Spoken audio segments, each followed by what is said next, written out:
Max, the one to watch for the best in entertainment, now has live sports with the Bleacher Report sports add-on. 5, 4, 3, 2, I let one go. Stream hundreds of select live games from MLB. That's gonna go! NBA, NHL, U.S. Soccer, and NCAA Men's March Madness. We just see what we think we just saw! And it's all included for a limited time with any Max subscription. He got him! After the promo period, add it for $9.99 a month. Base subscription required. Apple Card is the credit card created by Apple. You earn 3% daily cash back up front when you use it to buy a new iPhone 15, AirPods, or any products at Apple. And you can automatically grow your daily cash at 4.15% annual percentage yield when you open a high-yield savings account. Apply for Apple Card in the Wallet app on iPhone. Apple Card subject to credit approval. Savings is available to Apple Card owners subject to eligibility. Savings accounts by Goldman Sachs Bank USA, member FDIC. Terms apply.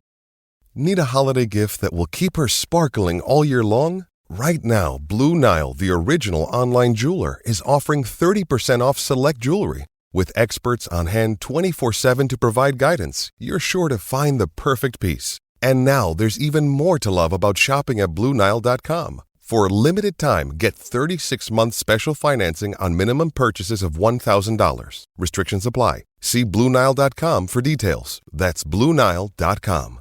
Serie A Chronicles is a Media Chronicles production.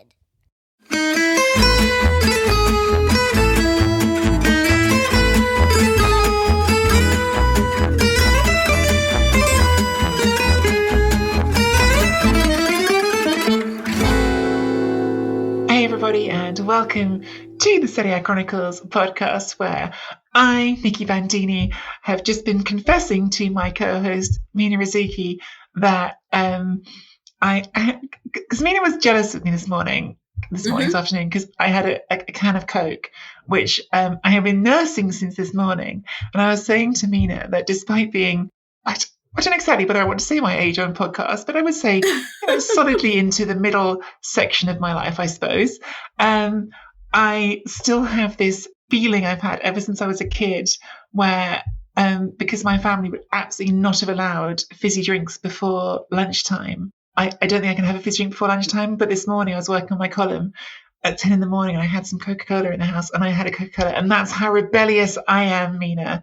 That's how much of a rule breaker I am, and you laughed at me.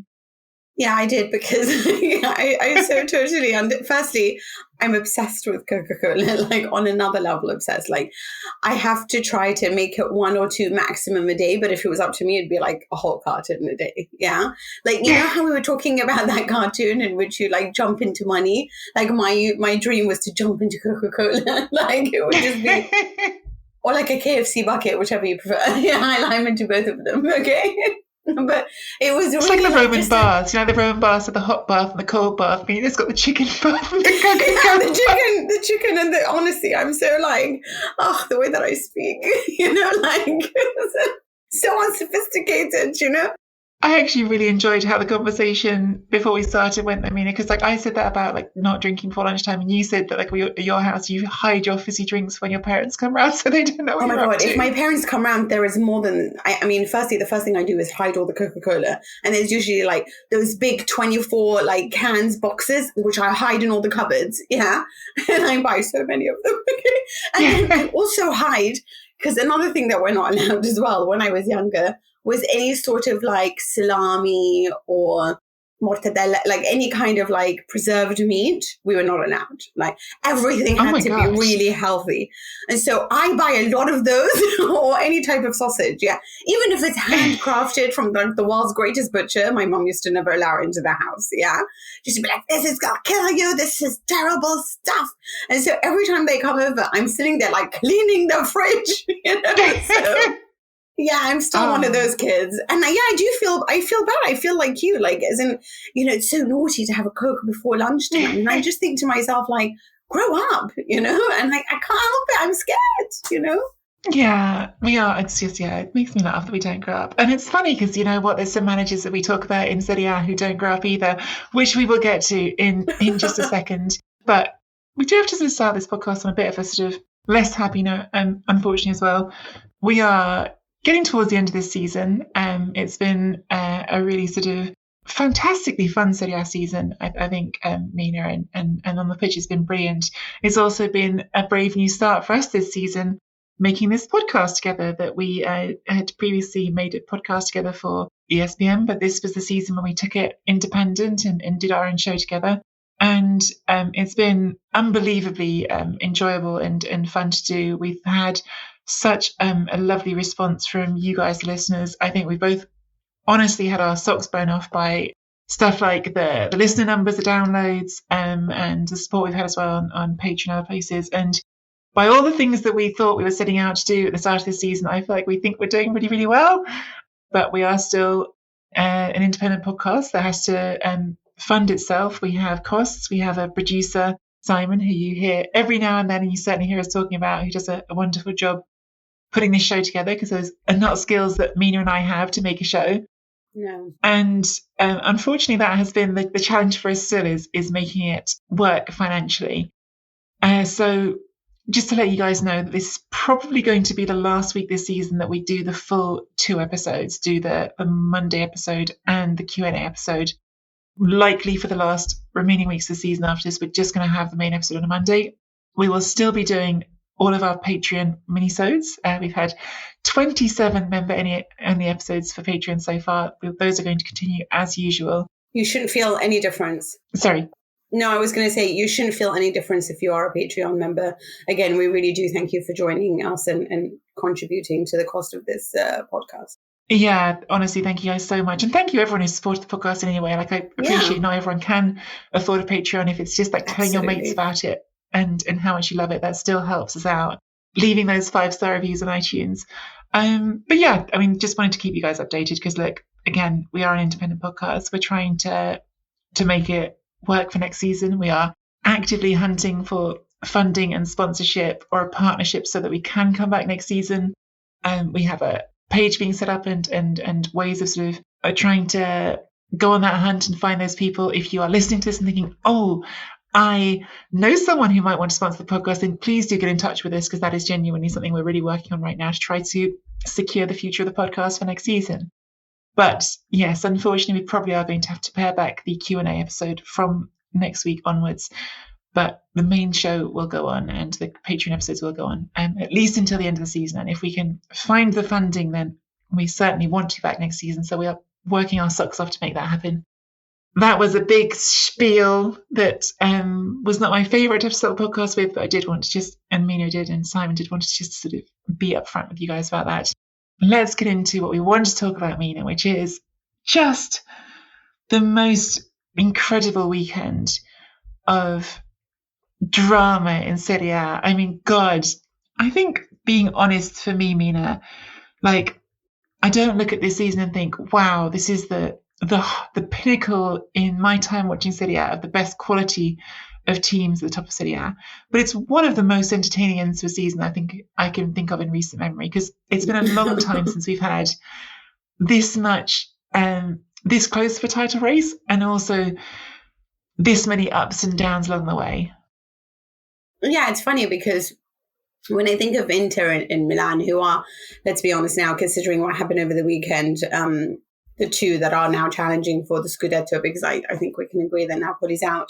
I think of it as being Barella versus Tonali, and that's why it makes me even more excited, you know, because you just think of all these, like, you just saw how much it meant to Tonali to just get that goal, to do everything that's possible to pierce, you know, the defense that had held on for so long, you know. And Barella was exceptional in his match against Roma, has been exceptional. He had a wobble. Inzaghi brought him back on and gave him the confidence required.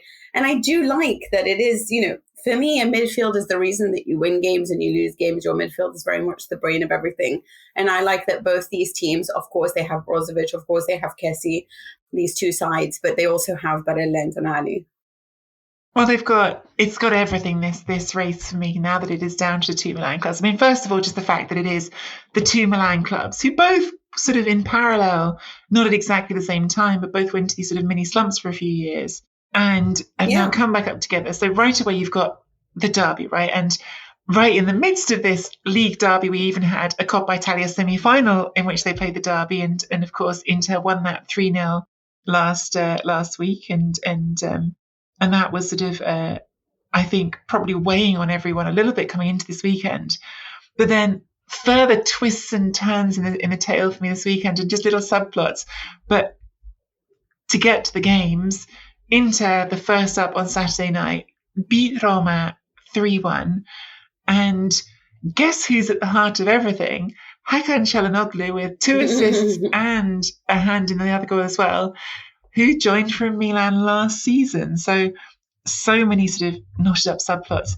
I don't know if you want to say anything about Çalhanoğlu, Mina, but I think certainly like that's one part of this story. But I think the big part of this story, watching the game on Saturday night, I was watching it and thinking, well, these are the champions, right? And I thought it because they are in this big game against a Roma team who are unbeaten in 12 games, who we sung their praises in recent weeks, saying, look, Mourinho's turned the ship around. I looked at this game and thought, wow, having said all that about Roma, Inter are superior all across the midfield with Brozovic, Barella, and Çalhanoğlu, and then Dumfries having a great game, and Perisic at the wing backs. I thought the whole 5 across the middle of the pitch, it's a non-contest. Inter are just better in that area of the pitch. I have to say something about Inter. You know, there's been so much about when we're talking about teams like Napoli, like Inter, like Milan, like Juventus, you know, the top 4 teams, let's say, in Italy. And then this whole conversation about who deserves it between Napoli and Milan and Inter. When Inter play football, especially for me this season than last season, the complexity of their tactics, their ability to attack via so many different options, their midfield, the strength of the wings, their ability to get the best out of those 3 midfielders in the middle. It is exceptional to watch. Really, it's exceptional to watch when you consider the fact that they've lost 3 huge players from last season that were very much the main men in Achraf Hakimi and Romelu Lukaku and Christian Eriksen. Mm-hmm. Of course, Brozovic stayed. Of course, Perisic stayed. And they are so vital to this team. But when Inter is singing and it has its whole team available to them, which they have, and they have been lucky to have had the whole side available to them for most of the season, unlike Milan, unlike Napoli, so on and so forth. But what they can do with the side, and I still stand by it, for me, they were a little bit basic tactically under Antonio Conte. They are not basic under Inzaghi. I cannot. Each goal, each performance, when they are in tune, is delightful to watch. They are so unpredictable in their ability to play the game, and for me, it's just Çalhanoğlu has got 10 assists for a guy that's just come in. I mean, yes, he's played in Serie A, but he's arrived in a new club. That's an astonishingly good performance, an astonishing good ability to really embed himself within the tactical experience. This is a side that has still managed to maintain their defensive solidity at the back, as well as remain attackingly brilliant. And that is huge as well. When you consider the fact that Lautaro Martinez has had lots of, breaks, we didn't know if he's working with Dzeko. There was a point where, 2 games ago where Dzeko played on his own, and you're like, wait, hold on, is there even a need for Lautaro Martinez? God, yes, there's a need for Lautaro Martinez. He's been exceptional in these last few matches. And yes, this is just the team that honestly, when it plays, and it has played on this, in this brilliance for so much of the season, it is by far the best team in Serie A. Their game on the pitch is by far the very best. And what is interesting about this side is that it's so psychological. It has a 1-1 draw against Milan, and then it defeats Napoli on the 21st of November. Do you remember that? And then it was like this huge win. And bam, they were unstoppable. 8 consecutive victories. Astonishing performance after astonishing performance. And you're like, wow. This Inter's wow. Then something happens. They fall apart. They beat Juventus, and they're back to being this amazing team again. It's funny because emotions have really sort of turned their team around in good ways and in bad ways. Because emotions of what stopped them, like winning the derby against Milan when Giroud managed to win that, in their collapse against Lazio, where they felt like they were harshly done by. And this is when you could feel like Simone Inzaghi would get angry with them and being like, we could still win the game. Like, stop letting this determine everything. But at the same time, emotions is also what has given them the confidence to be like, you know what, we're going to do this. We've defeated Lazio and we defeated Napoli. Sorry, we defeated Napoli and we're going to go on this run. We defeated Juventus and we're going to go on this run. And now the Scudetto is ours. And you feel it, like I'm scared of them now. Like, you know, Milan have to really fight to do this, whereas I don't feel like Inter have to fight to do this. So that's the difference between those two sides for me. Yeah, and let's come on to Milan in a bit. I do agree with you that that's the big picture of this season. I think that narrative rings true for me. I think when it comes to this sort of specific game, super interesting to hear. First of all, Simone Inzaghi, I thought was really honest in his post-game comment, said, I was afraid of this game coming off the derby. I thought, we've just played this huge derby, got 3 days to prepare for this Roma team that are coming in hot, as it were. And, tactically, I think the decision by Mourinho to try and play Mkhitaryan deep clearly backfired. Terrible. I felt like, and look, losing Cristante is a blow. Would he have been better off putting Veretout into that team to start off with? Very possibly, but regardless, I don't personally feel like that was where the game would have been decided. Perhaps if Mancini scores that header he gets early in the game, perhaps you'd have a different game then if they just score a goal.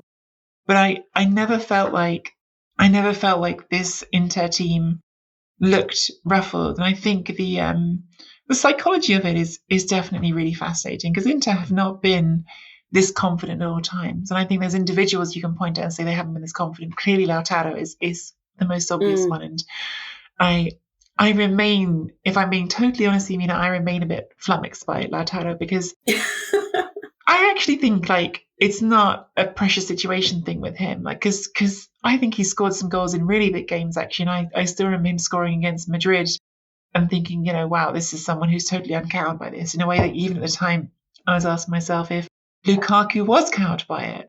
But he just seems to get into his own head sometimes, and that dry spell he had for Inter was unsurprisingly very difficult for them.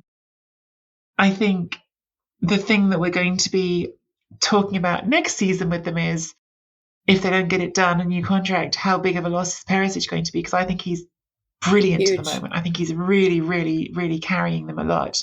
But I think that the best piece of this business that they do in this coming transfer window has already been done, which is re-signing Brozovic, because I think he's extraordinary. I think he's no longer underrated in Italy. I think in Italy everyone sees how good he is. I think in an international sense, I'm not sure that people outside of Italy and people who don't watch Serie A appreciate what a good footballer he is. Because I think he's really put himself in a category of rare central midfielders who can control games in the world. But then, you look at that and you think, yeah, and Çalhanoğlu and Barella, who you were talking about before. It's just, as you said, such a quality gap, I think, with Roma. And I think that's something that really sort of came home in this game. I think in terms of other subplots to this game, I do think, of course, Mourinho had been back for the Coppa, but this is Mourinho's first go back in Serie A. The stadium was more full. This was the first time he'd been back at the full San Siro. I thought it was really sort of fascinating how that played out, because in the 73rd minute of the game, the whole of San Siro basically started singing Mourinho's name and cheering him. And in the post-game comments, he said that he liked that because they didn't do it until they weren't afraid of us anymore, which I thought was sort of remarkably candid for Mourinho, actually, because he also in the same breath said, football matches last 90 minutes, and for those 90 minutes, I'm your enemy. But of course, there's a relationship because, we won the treble that just beyond that. And I thought to myself, it wasn't 90 minutes, Jose. You didn't last for 90 minutes.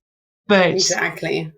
But it certainly was correct, his assessment, I think, that they didn't want to give him any love until they knew that this Roma team was dead. And probably it's a bit of an indictment of Roma in this game. Not globally. They've had 12 good games in a row. I'm not going to take that away for one game, but it's an indictment of how big the gap was, that after 73 minutes, Inter's fans thought, yeah, we can sing for him now because this game's over.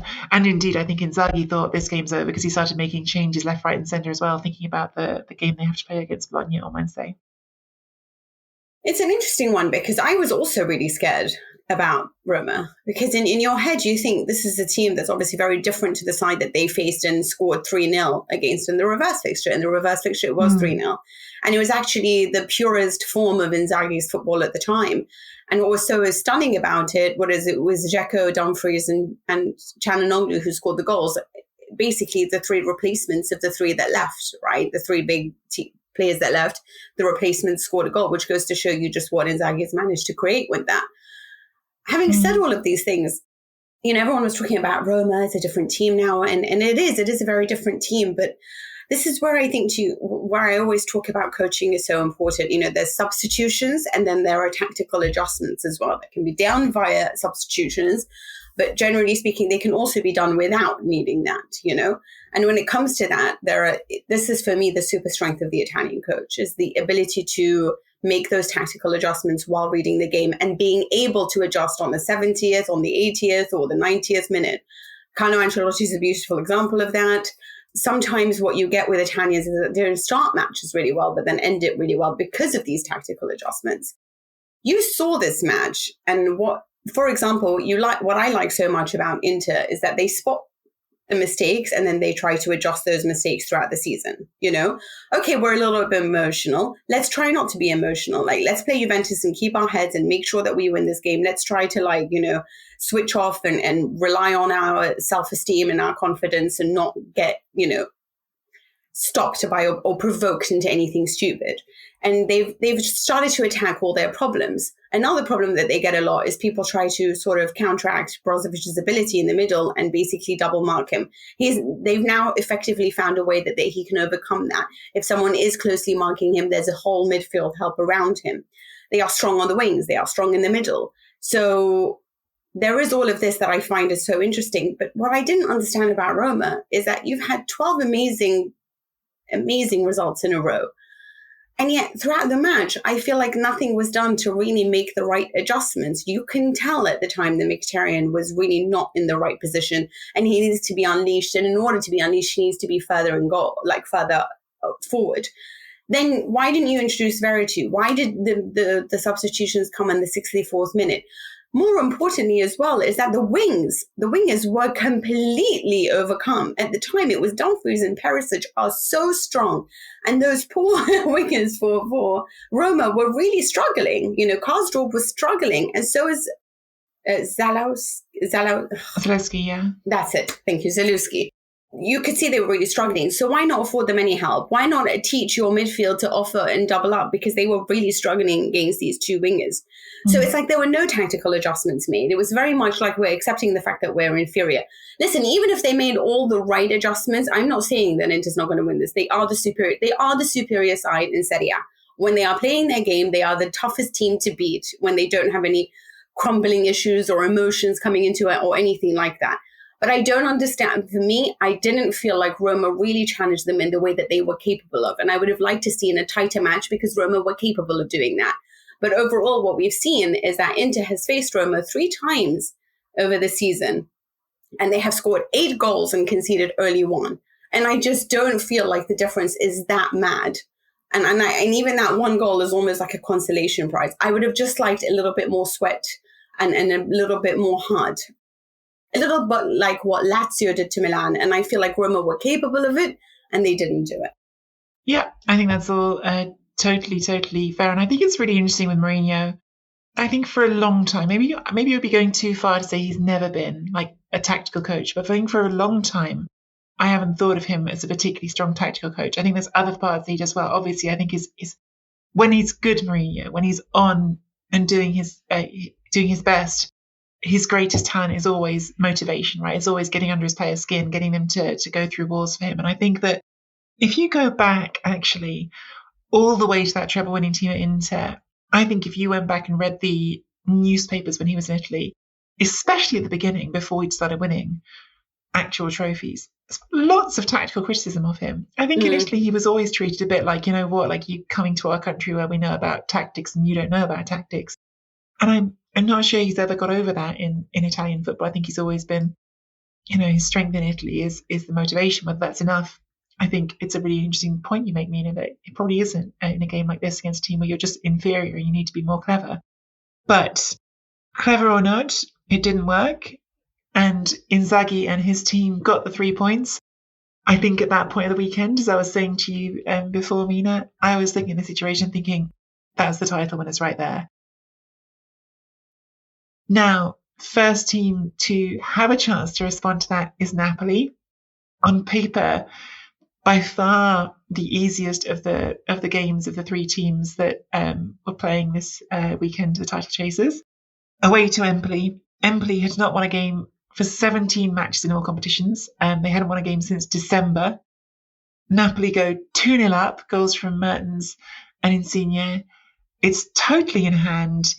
And then from the 80th minute to the 87th minute, concede 3 goals that the third one was a nice goal. The first 2 goals they conceded just entirely self-inflicted. The first one, Kevin Malquit getting caught in possession where he just doesn't need to at right back, gives it away, and the ball gets worked to Henderson. Henderson drills it in. Nice finish, nice sort of quick interchange from Empoli to make it happen, but still just starts with Napoli giving the ball away for no reason. Second goal is even worse. Alex Merritt has all the time in the world to clear the ball. For some reason, decides to take an extra touch, gives Pinamonti the chance to charge it down. And then while Napoli are throwing everyone forward trying to win the game, they concede a goal and lose the game instead.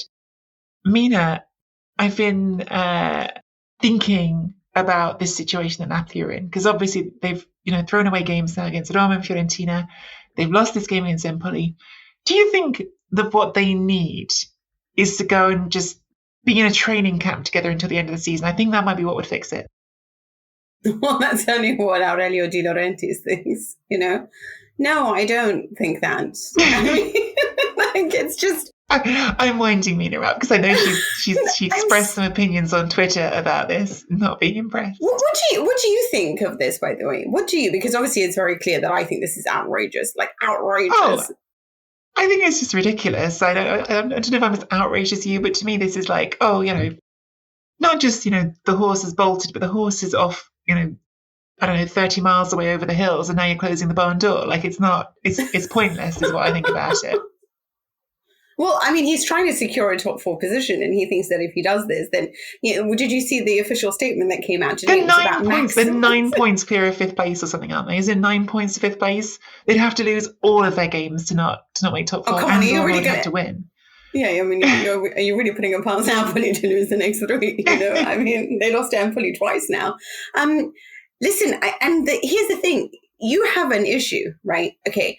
I do, on this occasion, think that this is entirely Spalletti's fault in this game. Yeah, that's really harsh to say entirely, because the team really don't ever try to look like they're fighting for anything as well. Yeah, but this issue of their tactical mistakes have happened throughout life. Allegri makes them, Inzaghi makes them, Pioli makes them, whatever. You should be able to overcome these things. Yeah.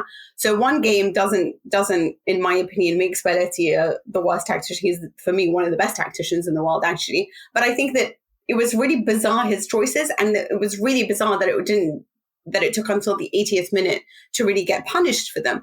How can you play Mertens, Osimhen, Lozano, Insigne, and Fabian Ruiz all together and have Anguissa? As in, that's a lot for the guy to handle on a defensive point of view. You've basically said to him, you're just the guy that does everything. And also, by the way, we're also without Koulibaly and,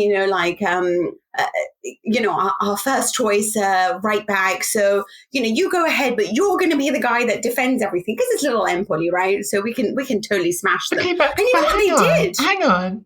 They were still 3-0 up until after Lozano and Mertens went off. Sorry, 2-0 up. Yeah, sorry. Yeah.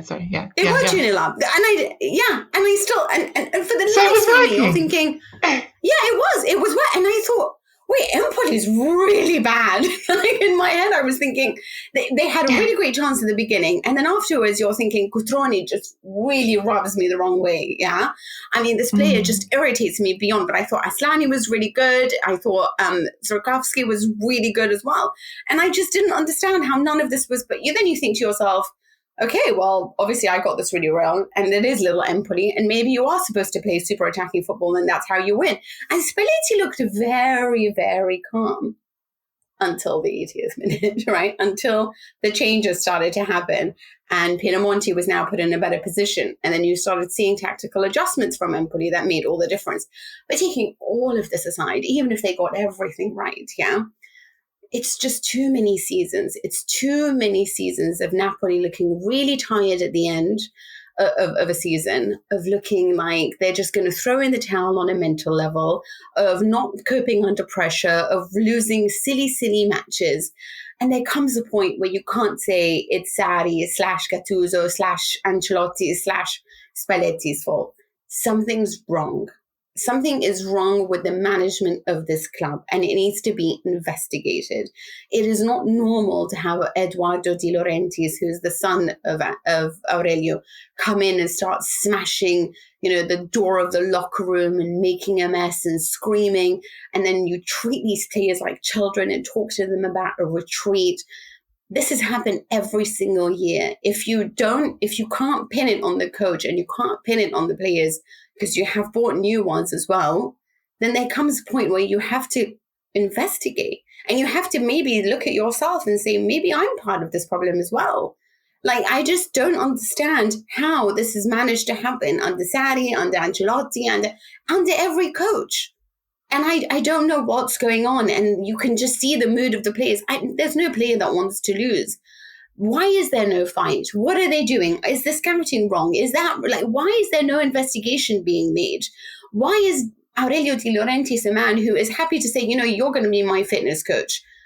Well, this fitness coach, didn't really necessarily, I mean, he was working under Maurizio Sarri before and he did get them really far into getting the number of points. But again, how many muscle injuries is it? They have the most muscle injuries so far in Serie A. Why is that not being looked at? You were the guy that chose this fitness coach, and he did a good job before, but he's not doing a good job now. A little bit like what's happening in Bergamo and Atalanta. Again, you need to take responsibility with that. Are you scouting players only for technical ability, or are you also looking at character and personality? What's happening overall?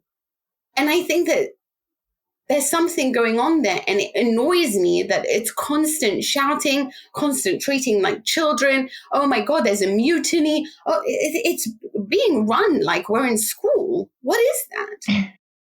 Yeah, I think, to be honest with you, my honest feeling on the ritiro is I almost never like the idea of the ritiro because it's exactly what you just said, Mina. It is treating adults like children. And I don't honestly think that you get very good results that way very often. I mean, can you imagine in any other job if you did you did a sort of slightly substandard job for a couple of weeks and they just grabbed you and said, right, now you have to come away from your families. You're not allowed to be at home with your families anymore. Yeah. You've got to go and live with your co-workers until you sort out. It wouldn't work. And the thing is as well, my personal feeling, and I appreciate that the reality is that different people do respond to different kinds of motivation differently, right? So I often think that as a person, I am generally probably easier to motivate with the carrot rather than the stick, right? I tend to be more easily motivated with positive reinforcement rather than negative reinforcement. And some people really are like that. Some people really are more do better when they're sort of beat around the head a bit, not literally, metaphorically, and told do this, do this, do this. So there are different ways of being. But I really believe with the ritiro conceptually, that thing of everyone going away and being together, that can only work if everyone there is buying into it. Now, I think people can buy into that much more easily for positive reasons. For instance, when Italy won the Euros, it's an effective ritiro. They're together in training camp and they want to be there and they're having fun and those players are enjoying each other's company. And so it's a fun time together and that builds something that becomes success. I can imagine a scenario in which you could be bonded by adversity, right? I can imagine a scenario where if you are all really motivated towards an end and you come together and things haven't been working right, you all sit down together and look at each other and go, you know what? This is a wake-up call. When things aren't going as well as we wanted them to, let's pull together and fix it. But I cannot imagine that scenario 4 weeks from the end of a Serie A season when you've just lost the title. You've got nothing left to play for. You're going to have a bunch of, again, adults, not children, who've been taken away from their wives, taken away from their kids, taken away from their partners. Or newborns.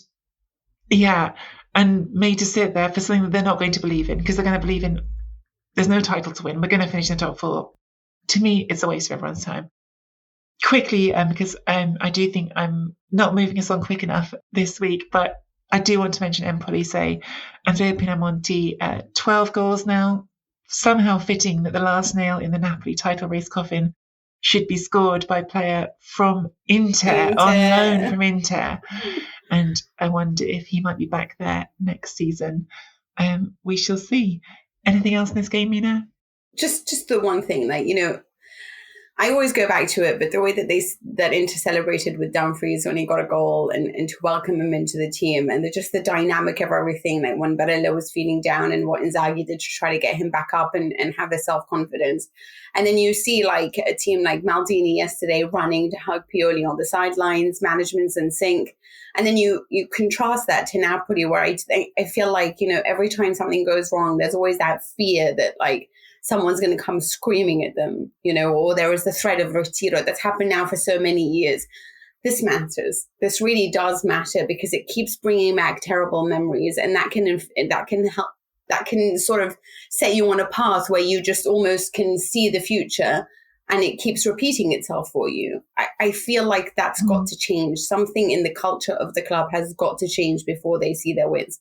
I don't want to be too harsh on a club that has made profit, that has governed itself on a corporate level really well.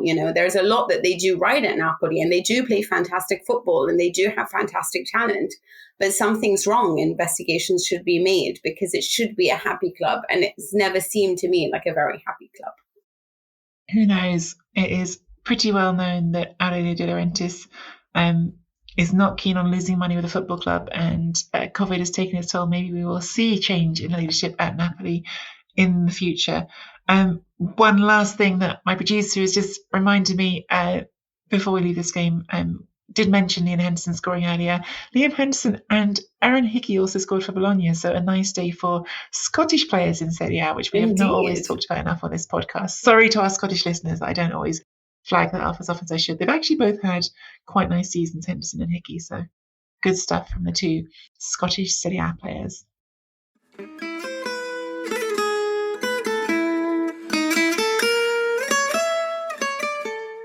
Serie A Chronicles is excited to partner with Kaleido Media, an Australian digital media agency specializing in website design and development and digital marketing. The Kaleido Media team has a diverse range of digital skills, including helping our podcast by managing its social media accounts and editing videos for YouTube.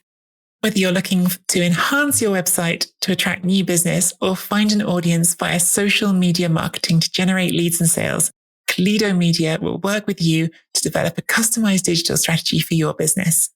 They've had a lot of success in generating leads and driving online traffic for various types of businesses. So if you're looking to attract new eyeballs to your business to generate leads and drive sales, visit kaleidomedia.com.au to get in touch with the team to discuss a strategy to fire up your business, connect with your ideal audience, and communicate your message. Fire up, connect, and communicate with Kaleido Media. See the link in the show notes. So, Mina, in our story of this Serie A weekend, we've got to Sunday night. Inter have won, Napoli have lost, and at the Stadio Olimpico, which of course is Lazio's home ground, but also Roma's home ground, but for this game, Lazio's home ground. But for this occasion, because of yet another fan protest against Claudio Lotito, speaking of owners, as we were before the break, this time because of ticket price increases, it perhaps felt slightly more like a Milan home game. But despite that, in any case, regardless of who is at home, just the absolute disaster start for Milan with Ciro Immobile scoring after 4 minutes. Be truthful now, Mina. When you saw that goal go in, did you think, this is the end? Like, this is the end of the title race? When I saw which goal go in, Immobile's? Immobile, yeah. No, it was the 4th minute. I thought sure that Milan would come back, Did you? Yeah, I didn't at all. They'd scored 5 goals in 8 games coming into this. I thought going behind was big problems. I did think it was weird to see. It's really weird because it's been such a long time since Milan have conceded a goal that I almost forgot what the feeling's like, other than obviously the Coppa Italia. Yeah. But again, I didn't watch that on the night. I watched the day after. And it's been a long time since I felt like they are, I guess, can concede like that. But when they did, in my head, it was still so early. So I just thought that when you think of, what they can do, they have had problems scoring. But it didn't get scary for me until it was the 80th minute and they still hadn't managed another goal, and Lazio are now basically all next to the goalkeeper trying to defend, and Milan still couldn't find a way through. And that's when I was like, oh no, this is over, this is over. It's going to be Inter's and there's not going to be a race because this is going to really tarnish their sort of their desire to keep fighting. Although Milan, I feel like will always keep fighting, but oh, that Tonali goal. Can you imagine being the player to score that goal? Can you imagine loving your club, taking a salary cut, saying I'll do anything just to stay here, that desperation to stay there and to prove himself, to be somebody, and then that desperation to then get a goal. It's it's perfect. It's perfect synergy. It's the perfect story.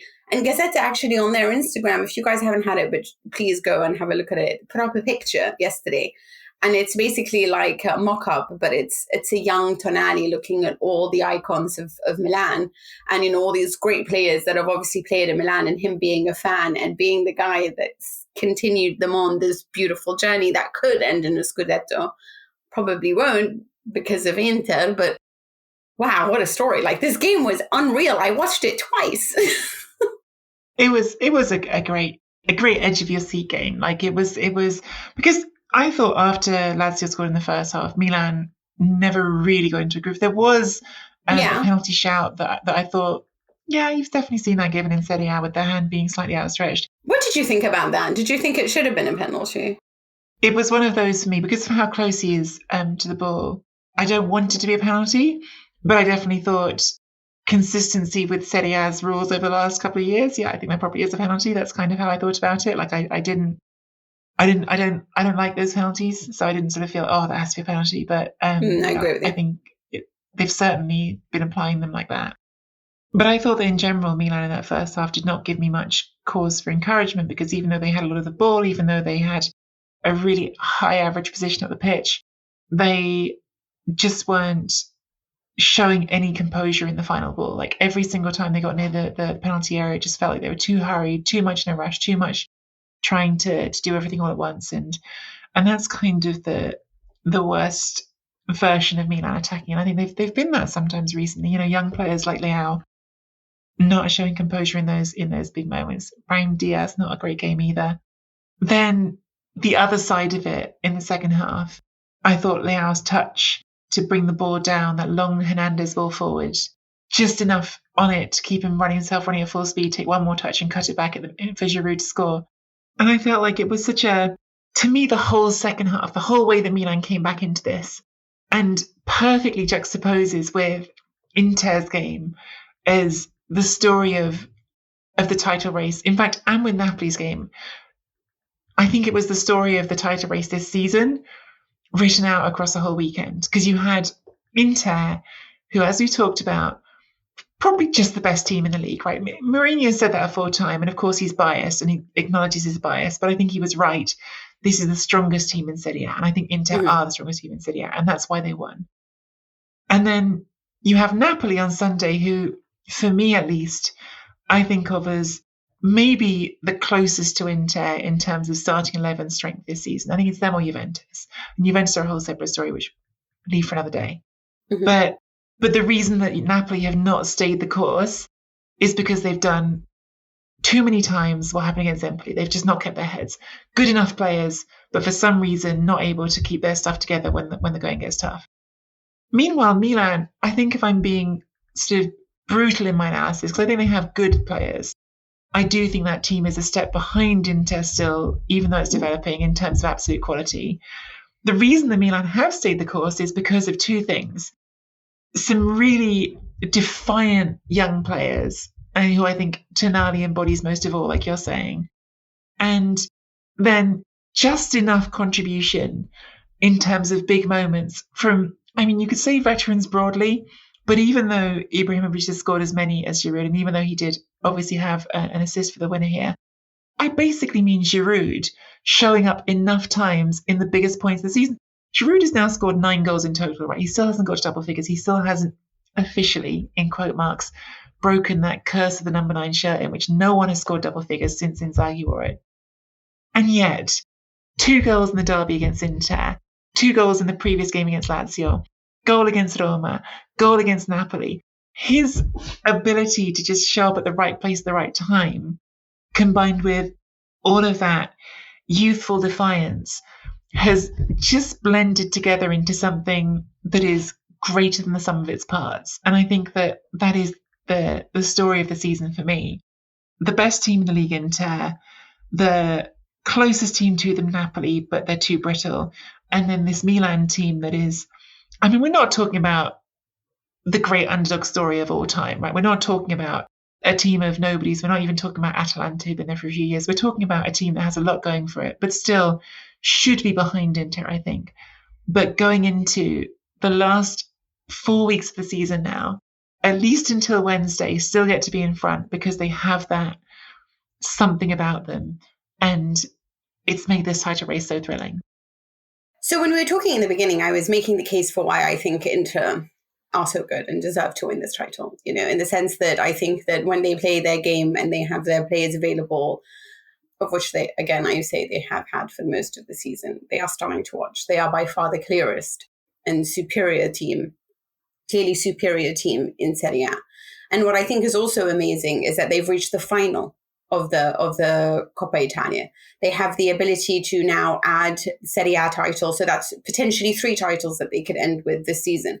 They managed to do better than what they did last year in the Champions League and even scored a goal on Anfield. There is a trajectory there. There is a huge improvement even, despite the fact that they've taken important bits away from this team.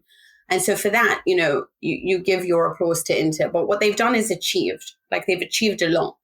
When I look at Milan, I feel like Milan have overachieved because I don't see this team. And I think to myself, like, I agree with you in the sense that I know that when you're looking at this team, you don't see this side as being one that's full of superstars. You look at Napoli thinking there's much more quality on a technical level, at least over there, man for man.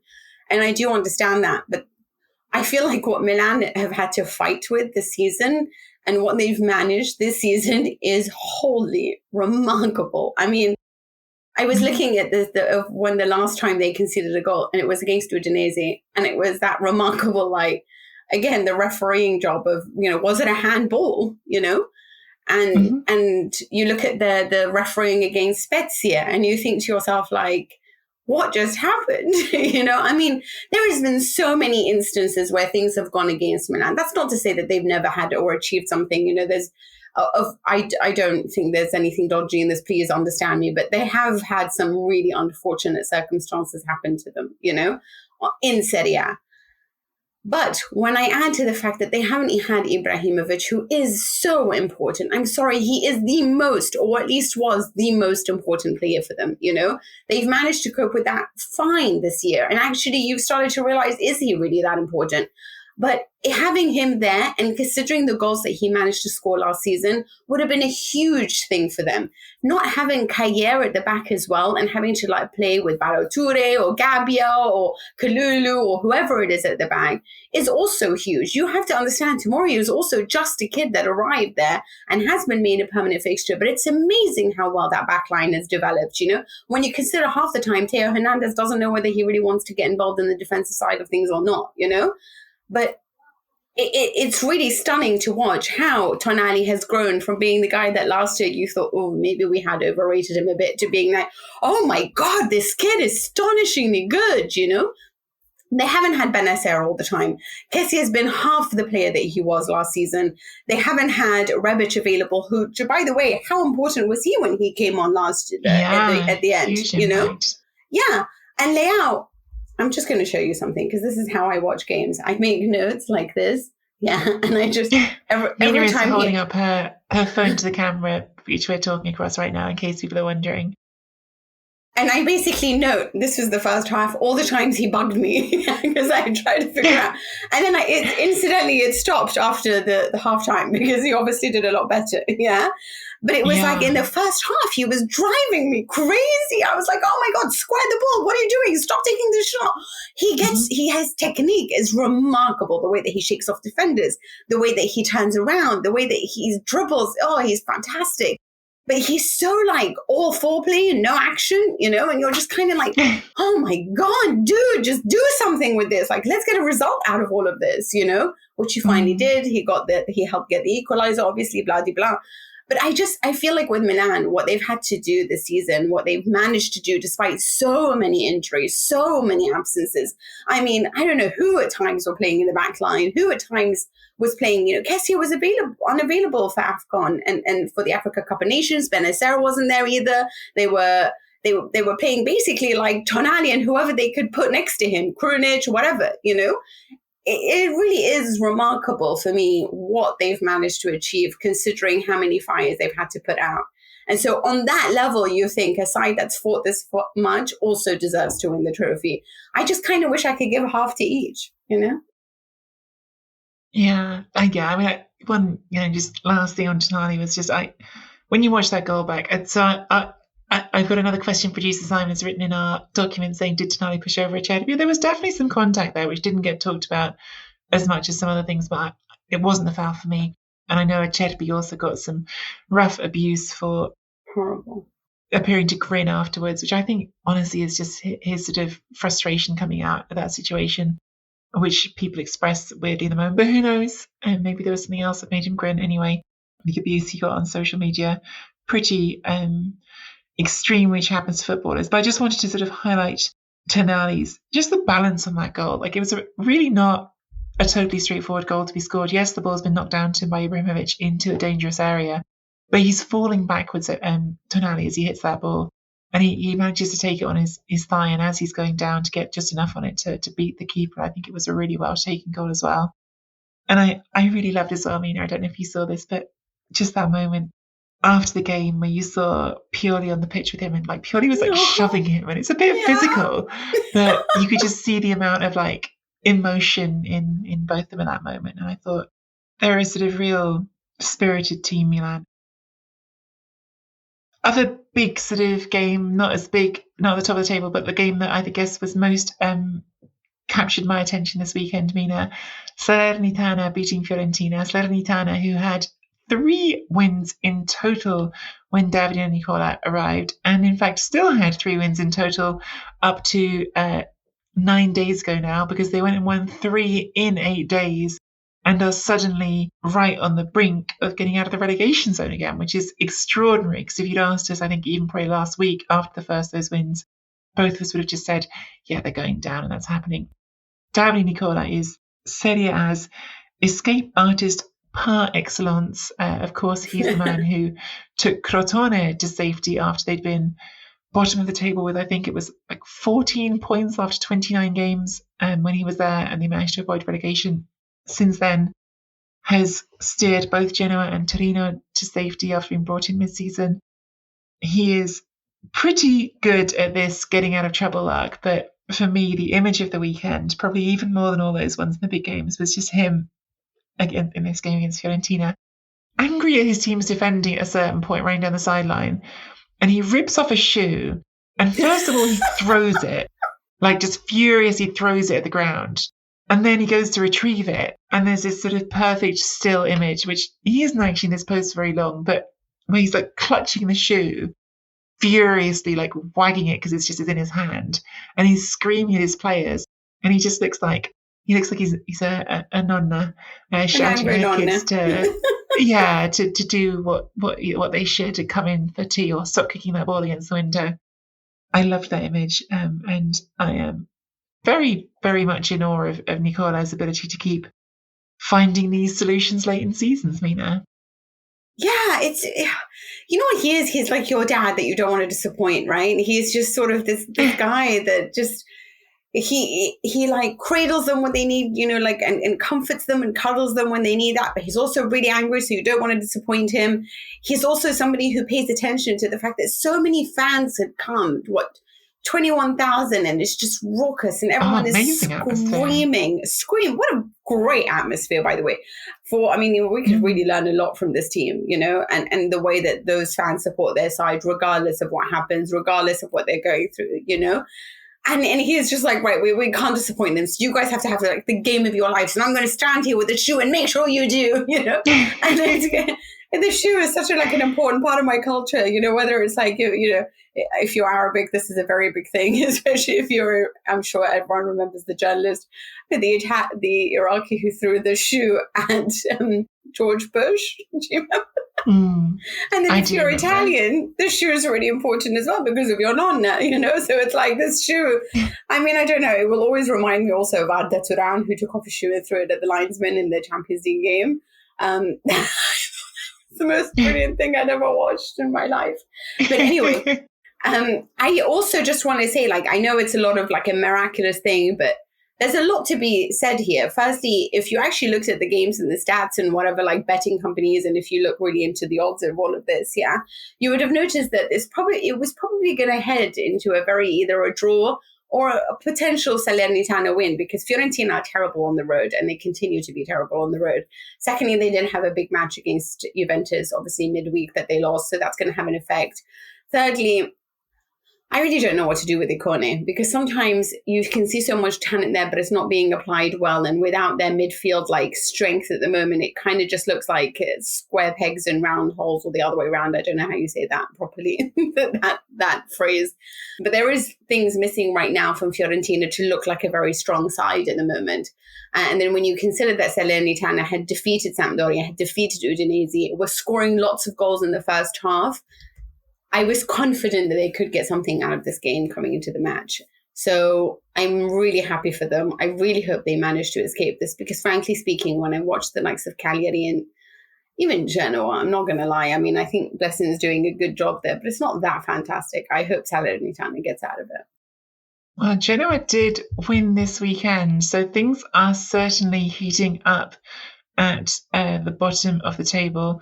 Venezia, unfortunately, really do look sunk. But with Cagliari losing, that means that you've now got Cagliari in 17th, Salernitana in 18th, and Genoa in 19th, all within 3 points of each other. Sampdoria, who drew, are only 2 points ahead as well. So I think this title race is obviously going to be gripping to the end, but I think the relegation battle is also looking like it could have some really fascinating twists and turns. Who's your money on? Just to go down? I think Venezia, unfortunately, is a lost cause at this point. I think that I'm not convinced that Basin can do enough to save Genoa. I want to believe that Nicola is going to save Salernitana because it's what he always does. And if he does, I don't have a lot of faith in how Sampdoria are playing at all right now. So I wouldn't be shocked if they got dragged into it. But I think when you sort of look at the gaps between teams at the top of the table and you think, 4 points between teams at this point in the season, the top of the table feels like it's almost unbridgeable because you expect teams to pick up points. The bottom of the table, 4 points can be nothing because most teams aren't going to win. So if you win 2 games in a row, you can very possibly get it. It's wide open, but it would certainly be a remarkable story if Nicola does it again, given his history. I think that's probably all we've got time for this week, Mina. Should we do a quick shout out to some new patrons? We absolutely should. Sorry, I should have caught that myself, but thank you for doing it, Mina. Have you got the list to hand? Because I'm not finding it. I do. Okay, you go. We're only going to do it for 3 because we're running out of time. The first one is a big shout out to Dan. Dan is following in the Jill method now, so thank you very much, Dan. Amrit Aristimunio. What a nice name. And Gavbox. Gavbox, I think you might just be my new favourite guy. Gavbox, welcome and thank you for being a Tifoso. Guys, I totally love this, because there's like an artistic name. There's Gavbox, there's just Dan because he's Madonna, It's interesting for me. But Gavbox sounds like a special streaming service for 24 hours of Gav. Like just Gav all day long. God, if you start a podcast, Gav, this would be amazing stuff. You could just call it the Gav box, you know, like...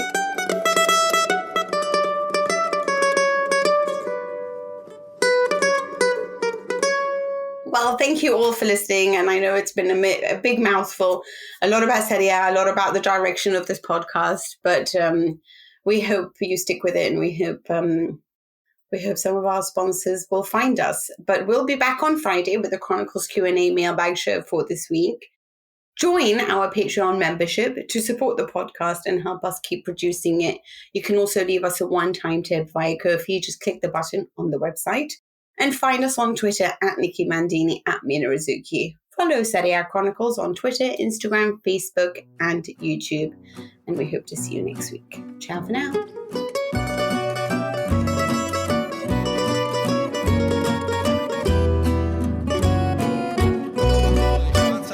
Parte il cross alla parte opposta, Tonali non ci arriva, pallone che rimane in aria, Ibrahimovic, Tonali davanti alla porta, tiro a rete, ha raddoppiato il Milan, esattamente al 47esimo minuto, nel corso della ripresa, il raddoppio del Milan, è il raddoppio di Sandro Tonali che mette sul photo finish il pallone alle spalle di Stracoscia dopo un colpo di testa di Zlatan Ibrahimovic. La Lazio che si inginocchia con i suoi giocatori al centro della sua area di rigore proprio all'ultimo, la formazione biancoceleste che stava cercando in tutte le maniere di raggiungere il gol della vittoria.